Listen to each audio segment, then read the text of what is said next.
Content warning. Things can get pretty rough in prison. We're going to be talking about some subjects that some people might find disturbing. Hi, I'm Amelia Saw, and this is On Guard, a podcast about what really goes on inside prison. And it comes from the best source in town, the prison officers. Unlike police, who go looking for the bad guys, each day a prison officer turns up at work, they're guaranteed to find them. Imagine doing a job where every shift was spent rubbing shoulders with Australia's worst criminals. These are the heroes who keep the country's rapists, serial killers and child molesters exactly where the rest of us want them, locked away in prison. But you don't walk away from a job like that unscathed. These guys have got stories. Most of them are shocking, some of them are tragic, and others are just bloody funny. The one thing I can guarantee is that you've never come across anything like it. Make sure you check out all the stories, videos and pictures at www.onguardseries.com.au. That's www.onguardseries.com.au. If you've been enjoying On Guard, here's a bonus episode for you. In this episode, we meet former correctional officer Mark Fritz. In 1997, Mark was caught up in one of Australia's most sensational jailbreaks. Bank robber Brendan Abbott and 4 other prisoners escaped from Sir David Longland Jail in Brisbane. During the escape, Mark came under a hail of gunfire and was lucky to come out alive. This is his story. Brendan James Abbott, on the run since breaking out of a Queensland jail last November, and the man responsible for the biggest bank hold-up in WA's history, nearly $500,000 from the Commonwealth Bank in Mirrabooka. Police had no idea where he was till yesterday, while on the tail of his accomplice, Brendan Luke Berishan. Berishan is wanted over the shooting of 2 police officers in Melbourne on Monday. He stole a car and was heading to a safe house set up by Abbott since January.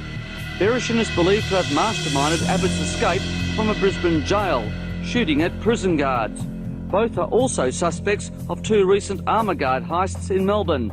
A guard was shot during one robbery.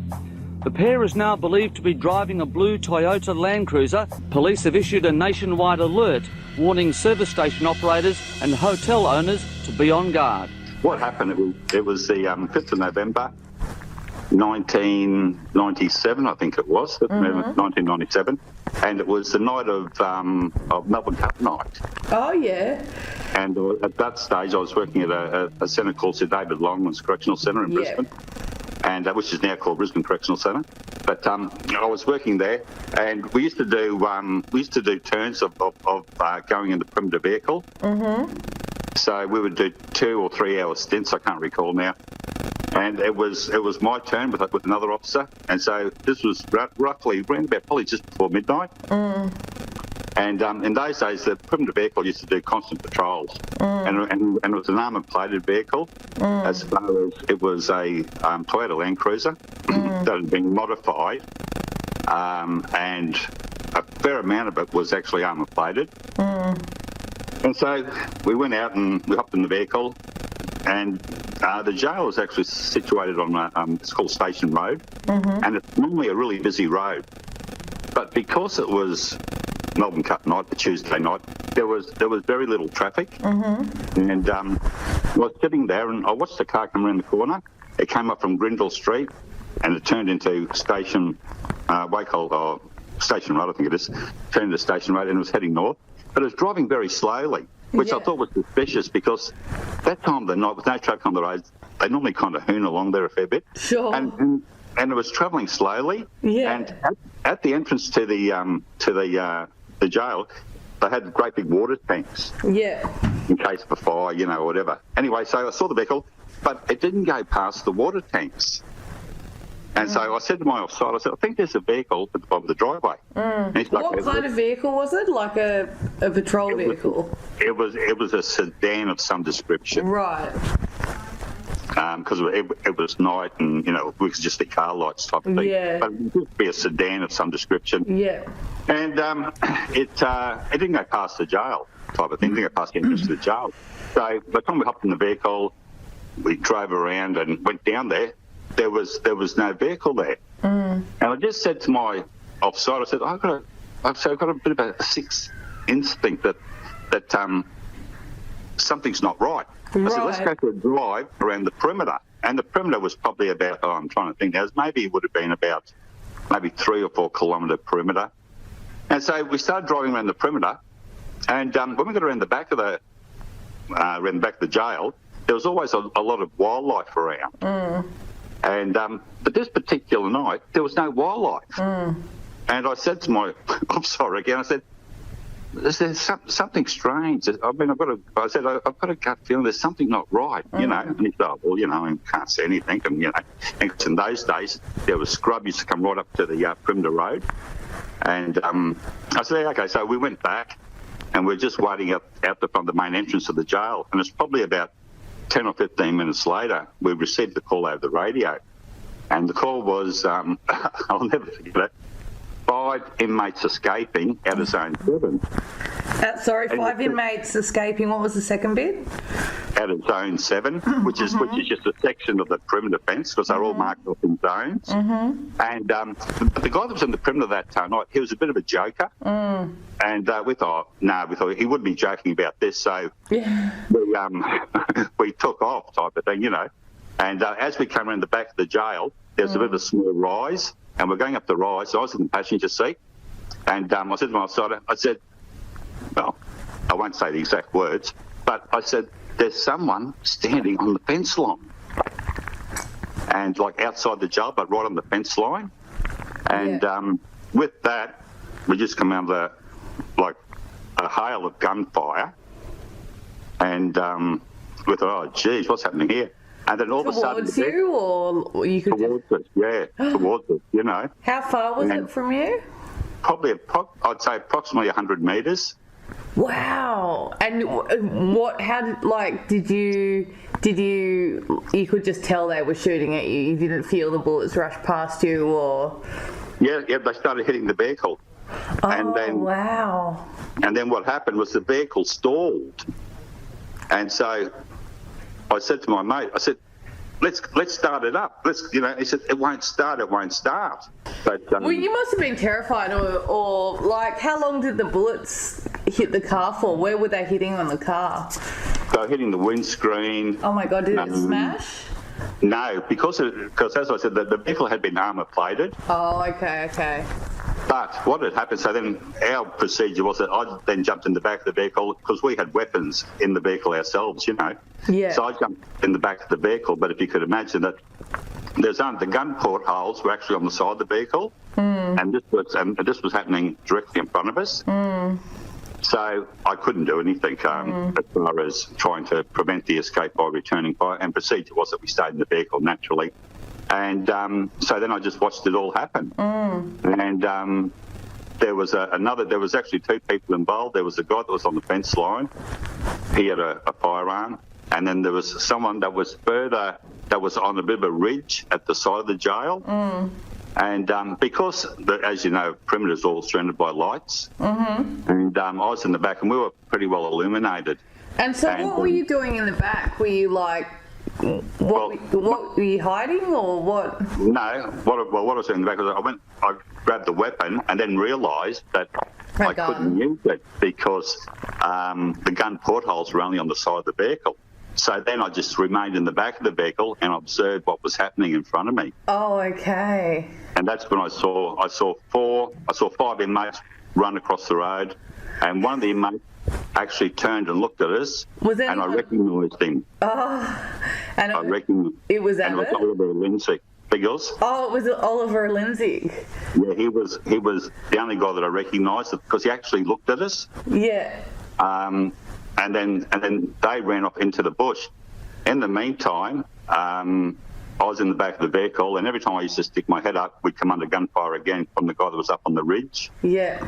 And what I didn't realise was the vehicle wasn't completely armour plated. So from the windscreen over above the roof was just normal. It was just normal metal, I suppose you could say. And what happened was that at one stage, I felt like I'd walked through a cobweb. Oh. You know? Yeah. And I said to my offside, I said to him, because he was lying across the front of the seats, you know. I said to him, I felt like I just walked through a cobweb. And he said, no cobwebs in here. I said, yeah, I know. So, cut a long story short, was that after they had escaped and they had left the scene, we were stranded in the vehicle for half an hour because the police wouldn't come around. Naturally, because they were in soft-skinned vehicles, and they didn't respond until there were sightings of them actually several kilometres away. There were sightings of them when they actually drove off in two vehicles, and then the police came around, and the vehicle was then secured as a crime scene. And it wasn't until many hours later. What had actually happened was that one of the bullets actually came through the top of the vehicle above the windscreen, and what I thought was a cobweb was actually the fibres from the roof lining actually tore, and they actually filtered down in front of me. So I was quite lucky because the bullet probably missed me by about maybe a couple of inches. Wow. And I didn't know this until later on, naturally. And but after the inmates had escaped, the guy that was on the fence line, as he was leaving, he just stood in the middle of the road, just took aim at us, and he probably emptied the rest of his magazine into our vehicle. Jeez. Yeah. And then we didn't know that they'd actually left, because as I said, in those days there was scrub all up the side of the road. So you wouldn't want to get out of the car anyway, because you wouldn't know it would be safe. Yeah. Exactly. So then we thought that maybe they might try and take our vehicle because we had weapons in the vehicle. And so then that's why I kept vigil on the side of the vehicle with a firearm in case they tried to take the vehicle. Because we had no communication at that stage either, because we had lost all battery power. We had no communication with our control rooms or anything, you know. And so we're stuck there for maybe... So would you normally radio through the car, would you? Well, we would have kept in contact. Normally, the normal procedure is that you keep in contact with your master control, which is like your control room. Yeah. But we had radios in the vehicle, but because we lost out of the vehicle, we actually lost our radio form of communication. So we didn't know what was happening. We didn't know where they were, where they'd gone. We didn't know anything. And as I said, we're there in the vehicle for half an hour, and before assistance arrived. And understandably, I mean, we understand why. But by that stage, they had already left, and they were several kilometres away. And they left in two vehicles. So Brendan Abbott and the other guy that was off the fence line, guy by the name of Bereshon, they left in one vehicle and they headed south. Then the other inmates, which were Jason Nixon, Jeffries, Oliver Lindsay, and I can't think of the fourth one, Peter Sterling. When notorious bank robber Brendan Abbott made his escape, he was accompanied by 4 other equally dangerous prisoners. They were Jason Nixon, serving life for murder, convicted murderer Oliver Lindsay, Andrew Jeffrey, also serving life for murder, and Peter Sterling, a serial rapist serving 13 years and 7 months for deprivation of liberty. Yeah, so what had happened was that Abbott had well planned it, and so he knew that the public outcry would have been over the murderers and the bad rapists, or the serial rapists, escaping, and the police resources would have been on catching them instead of catching Abbott, inverted commas, a bank robber. So that's why he put all of them into one vehicle, and they headed off through Brisbane, shooting their way out and carrying on. Wow. Whereas himself and Bereshon, they headed south. Who's, the Bereshon? Yeah, Brendan Bereshon. I can't remember off the top of my head. What was he in for? Do you know what was he? Look, he was actually out of jail. He was the one that was recently released and came to help them, yeah? Yeah, he came to help them. I suppose you don't remember, but after the shooting stopped and you were just in the car with your mate who was in the front, what was your friend doing in the front seat? Well, he was the driver. Right. So when I jumped in the back to grab a firearm, yeah, and then realised that it was pointless, because we were coming under such heavy fire, and we didn't know. I mean, we didn't know whether the armour-plated windscreen is going to hold on. And so he lied down on the front seat just as added protection. Yeah. So, because you wouldn't have had any kind of body armour or anything on you, just in your uniforms, right? We didn't. It wasn't until after that they actually supplied staff with helmets. But at that stage, we didn't have any armour whatsoever. We didn't have any body armour or anything. At the time of the incident, Mark had a young family at home. He recalls ringing his wife Shirley in the aftermath of the escape. Do you remember telling her what happened, or...? Yeah, I remember something along the lines of, I'll be late home. Did you have to go to hospital and get checked over or anything? No, they wouldn't even give us in those days we lived at Wynnum, which was like a bayside suburb of Brisbane, so it was probably about a 40-minute drive home. And by this time, this had happened at like 12:30 at night, so by the time we got out of the vehicle, and that might have been after 1 o'clock in the morning, then we went through a operational debriefs, and then we had counsellors come in, and then we had the police doing a statement and all that type of stuff. So by the time it was ready to go home, it was around about 8 o'clock in the morning, and we were both. Wacky. Yeah, so myself and because they were 12-hour shifts, and both myself and my offsider, we were kind of mentally exhausted, and he had some distance to drive also, and so we asked the management if we could have a taxi fare home, like a taxi voucher, so we didn't want to drive. And they said, no, didn't have any available. Oh my God, that's terrible. Yeah, that's shocking, eh?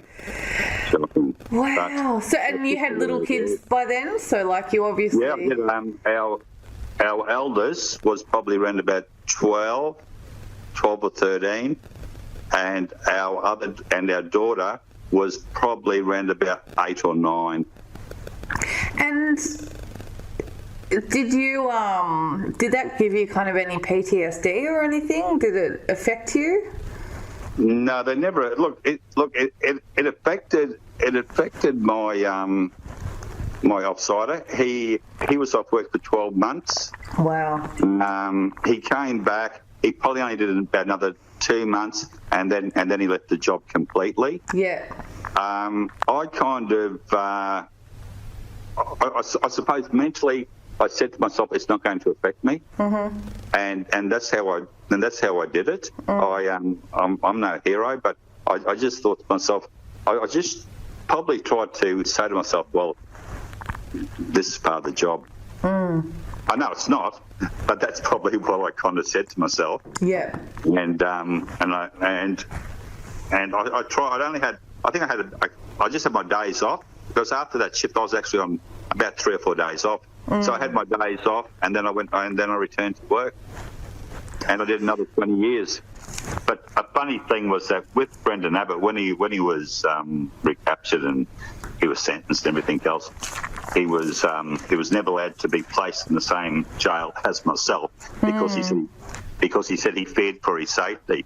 Well, I felt like saying, well, I suppose I did a little bit too much that night. But one thing I did find quite amusing was that when he was being released, I actually ran into him.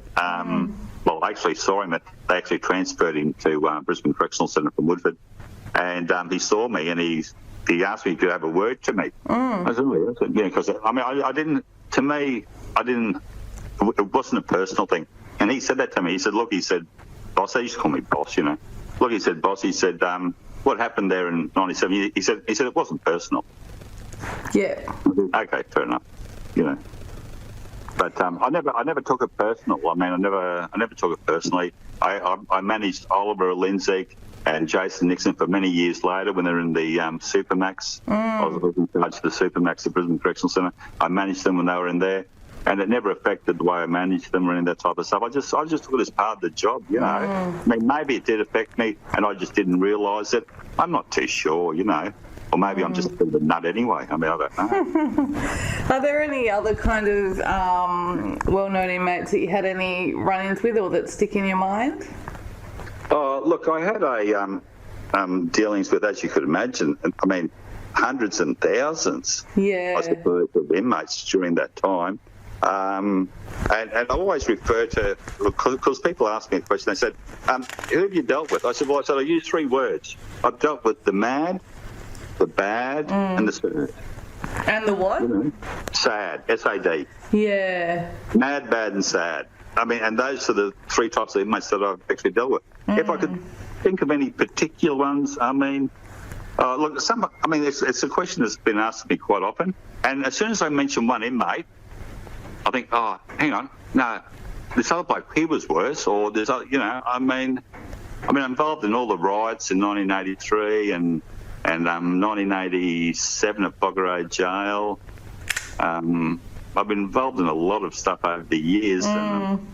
But if I can pick one particular incident, I suppose it would have to be the Brendan Abbott escape, because nothing else actually comes close to it. Yeah, of course. I mean, it's such an out there story. And so did Shirley, I haven't spoken to her yet, I called you first, did she work as a prison officer too? No. She's the long-suffering wife, joking. Exactly. We couldn't afford to have two of us in the family, so, I mean... Yeah, because it's shift work and, you know... No, the shift work and everything else, but see, when I met Shelley, and I was already a prison officer, so it's not as if it was something that I went into after we were married or after we met. I mean, so Shelley was always aware of what I did for a job and the shift work and everything else. And people say to me over the years, I mean, because we've been married for 40 years, they say, you know, how'd your marriage last for that long being a prison officer? I said, it's got nothing to do with being a prison officer. I've come across this many times, is that I've worked with a lot of guys over the years that relationship breakdowns and everything, and they blamed it on the job. A lot of times I think that, well, maybe they probably would have the relationship breakdown anyway. I'm not too sure. That's just my opinion. It has been mentioned to me a lot over my interviews that people are like, oh, you know, you should, I mean, I can't quantify it, but they're always like, oh, you know, the divorce rates are so high in corrections. No, look, in all honesty, I reckon if they were to do a survey, they'd be no higher than in any other organisation that employs a lot of people.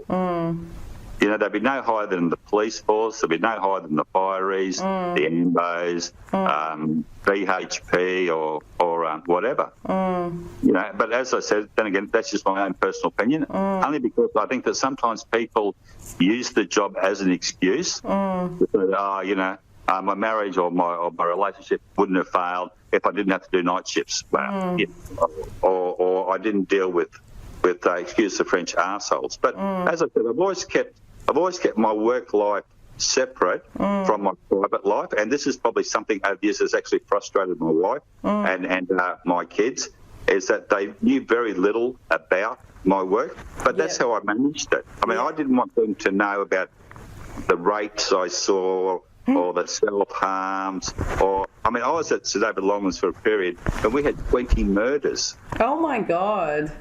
Yeah, 20 murders. I didn't speak about the things like the overdoses I saw.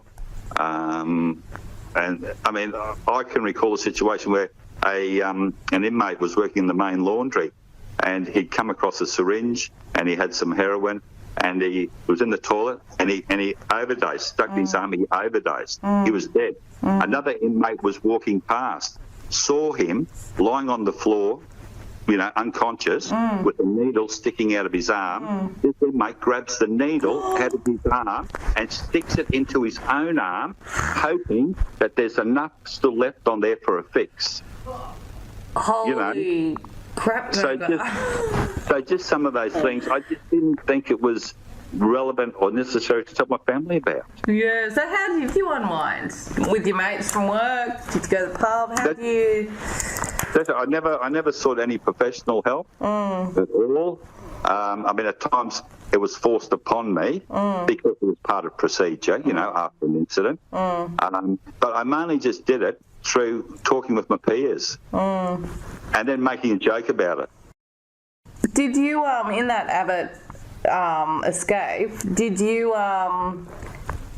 you think you were going to die, or you didn't really think that far ahead? It didn't. It probably wasn't until afterwards, especially when I was told about when the bullet when the bullet came through the top of the above the windscreen, and it was pretty close to hit me in the old head. I probably thought about, oh, geez, that was close, and then I thought, well, no point buying a lotto ticket. I probably just used all my luck up anyway. And that's how I kind of. I thought, well, if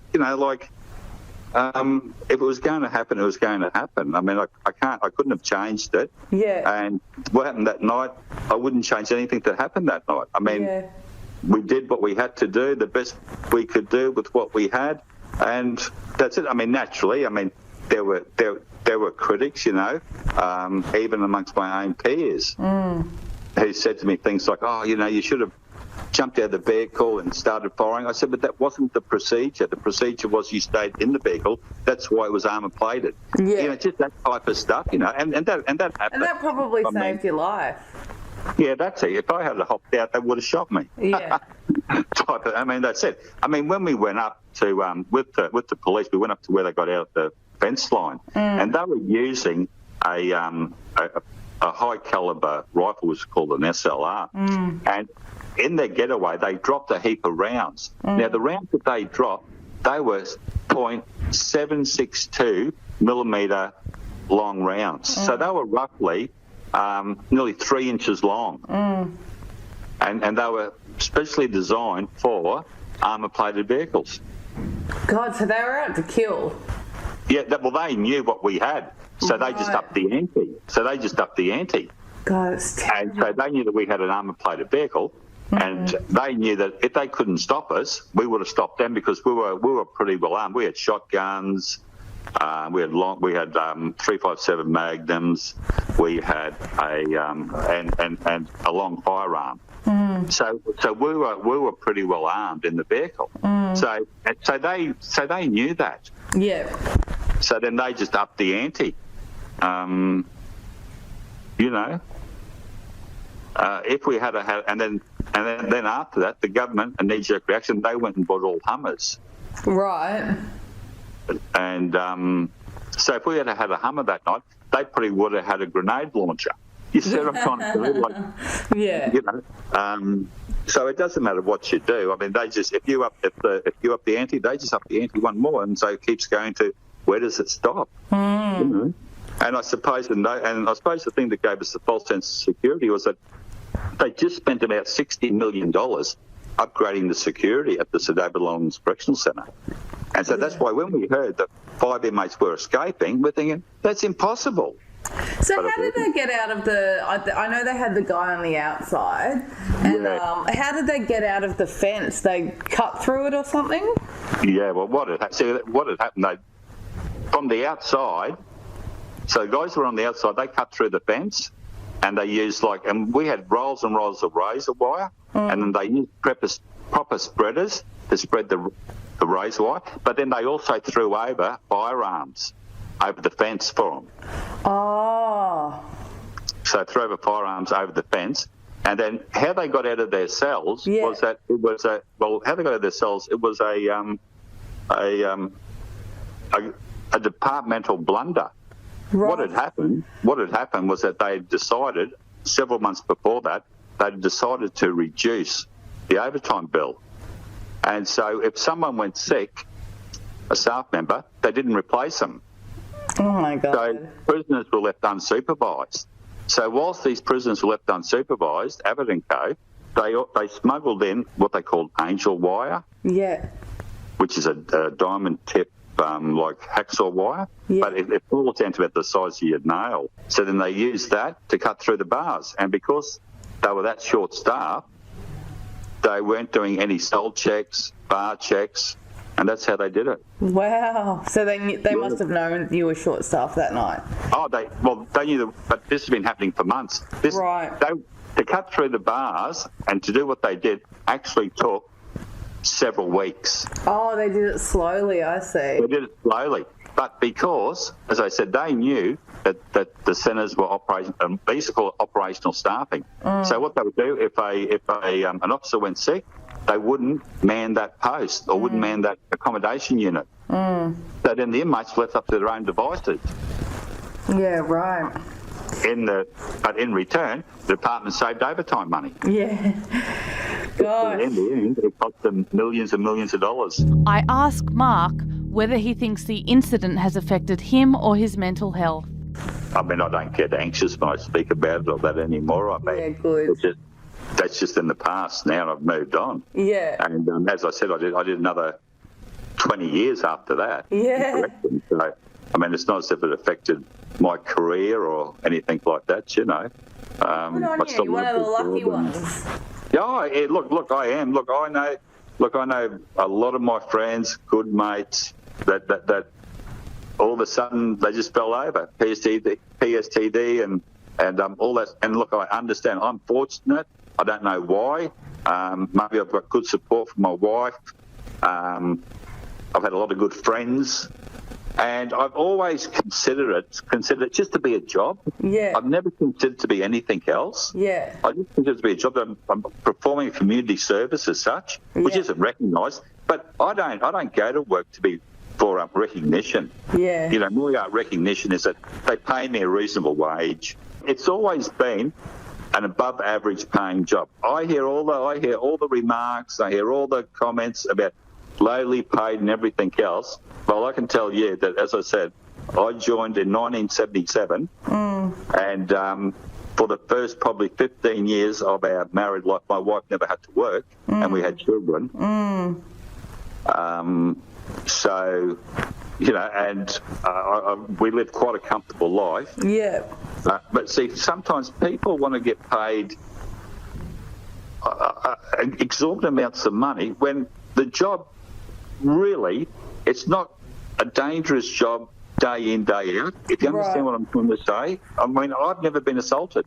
Oh, that's good. I've never been assaulted. I might get fired at, but I've never physically been assaulted. Sometimes more luck than management, I suppose. Better luck than management. But, you know, if you look at the number of prison officers that have been killed on duty compared to the number of police officers, you know, I mean, traffic controllers get killed. You know, all different. You're probably in a more safer environment in corrections than you are anywhere else. Right. Because you know who you're dealing with. Yeah, that's right. Yeah. You know, some people complain about the wages and everything else. That concludes our final episode of On Guard, the wages the to me podcast that gets officers to spill their guts on what's really going on behind prison walls. I think, you know. If you've enjoyed listening, make sure you check out all the stories, you know, videos and pictures at www.onguardseries.com.au. That's www.onguardseries.com.au. See you next time. Sound like you're the right man for the job. Yes, well, probably not for 2 months longer. I'll probably be gone. But anyway, but that's just my story. You know, I mean, people, other officers might say, no, that's not true, and so be it. You know, but that's just my opinion, and that's how I've dealt with the job and how I've been in the job for so long, and I'm still relatively sane. Yeah. Yep, you sound sane. Well, some people might disagree with that, but I mean, I seem to think I'm sane, and as I said, I've been married for 40 years, so I mean, I can't kind of turn around and say that the job's ruined my marriage or whatever. But then I was a very, very supportive wife, so that's a positive thing too, you know. Yeah, right. Gosh, well, what a story. Thank you for sharing it with me. It's my pleasure, and I don't mind telling it because I think it's a very interesting story. Yeah, absolutely. That concludes our final episode of On Guard, the podcast that gets officers to spill their guts on what's really going on behind prison walls. If you've enjoyed listening, make sure you check out all the stories, videos and pictures at www.onguardseries.com.au. That's www.onguardseries.com.au. See you next time.